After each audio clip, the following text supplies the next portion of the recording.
survive RIP to whoever has to listen to that later. How's it going, America? We are yet again in another pandemic. Today, we have managed to get to this news station to give you all a bit of information and a background on our story. We have currently been in this pandemic for about 2 months, and everybody is currently locked or trapped inside of their homes. Today, the biggest thing is helping you guys learn to survive. Right, Eddie? Oh, yeah. It's a very sad time, guys. Look at the world behind us. It's burning down. We were all sitting in class, in our comm class, and all of a sudden, all of our phones got a dozen alerts about emergencies that were happening in our area. And it turns out it was an infectious disease that was spreading. Now, we did notice that there was a person missing from our class, but it was still looking pretty bad.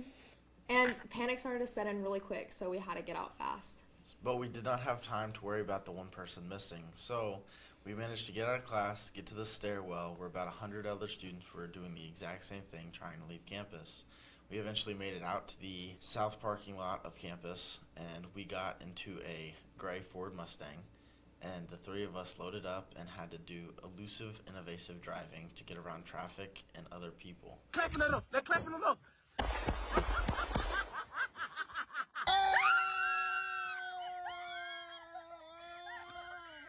Once we made it to our safe house, which is located south in Port Orange, Florida, we managed to figure out the first few things that we would need.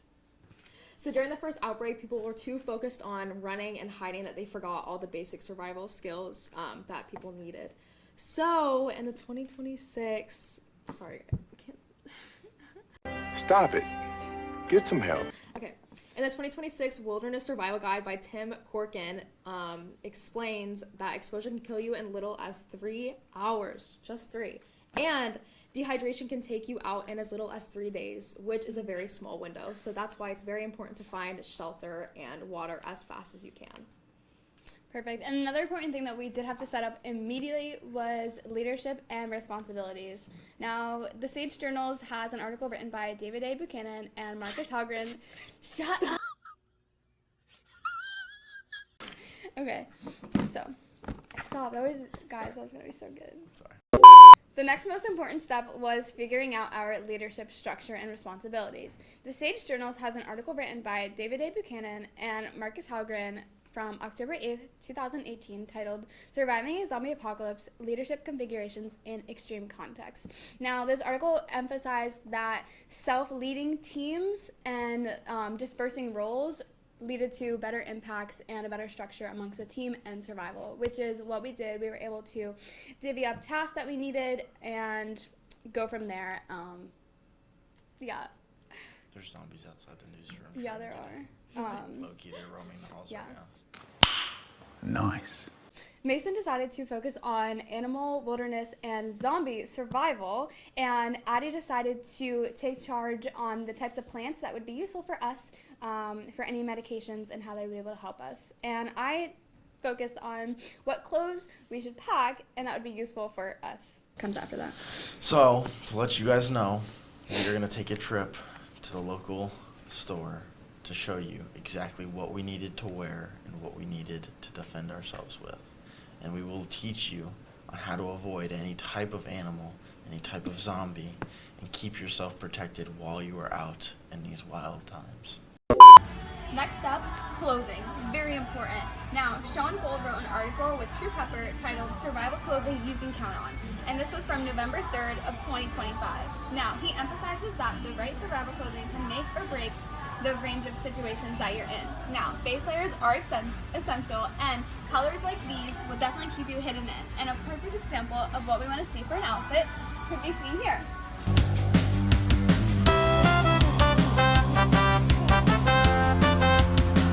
Don't forget that you're really going to want to blend in to stay away from any zombies, and make sure it's sweat wicking so you don't give away your nasty smell as well. All right, so the article with Therese Larson as the lead author, with recreational equipment updated in February of 2026, just as this pandemic started, had a few key points that I want to touch on today. the number one thing is the first thing you're going to look for when you get to your home base, if you have a house. Otherwise, if you're in a camp, the best thing to do is find one of these gun safes. You want to find a safe as you're looking for a locker, find weaponry. There's going to be weaponry at all your local sporting goods stores, even at a nice Bass Pro like this. You got to think, though, that we're in an apocalypse, so there really is no price tag anymore. There's nobody to stop you. You just got to learn how to take it off the shelf, get it set up. So if you guys look here, there's a long line of weapons you choose from. The biggest thing is you got to pick the right weapon with a lot of ammo. The biggest thing is ammo. You got to find ammo. All right, there's going to be tons of ammo on shelves. There's going to be tons of stuff to find. You just got to go and find ammo at the local store and get yourself prepared to fight with whatever you need. A lot of things is also handheld weapons, but you want to make sure you're not getting too close to whatever animal you're attacking or any type of infected person you're attacking. You want to make sure you can keep that distance and stay yourself out of biting range. All right, another thing they touched on is food. If you do get food, you're going to look for food that is non-perishable, such as these MREs. They last a very long time, and they're going to be the best way for you to get a good source of protein if you cannot hunt at the time, and if you cannot get to any type of food source.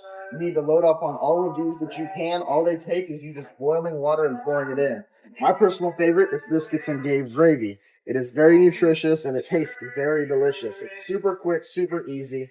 And the biggest thing is if you do get food, though, and it smells, you need to store it away from your camp. Any type of smell or scent will attract these beings or animals. You do not want that. You want it at least 100 yards from your tent, your camp, your house, and you want it up and elevated so they cannot reach it.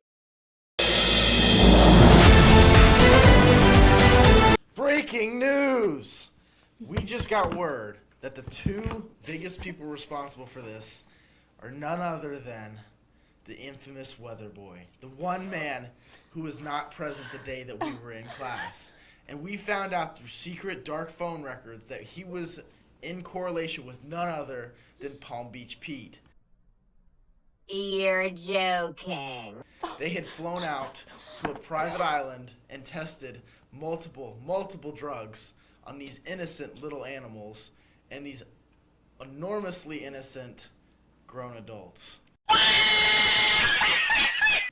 We will find and capture these two men responsible. We have gotten some word that they are located in the Daytona Beach area. If you do see them around you, they could be in the same room as you. Use extreme caution and extreme aggression to capture these men.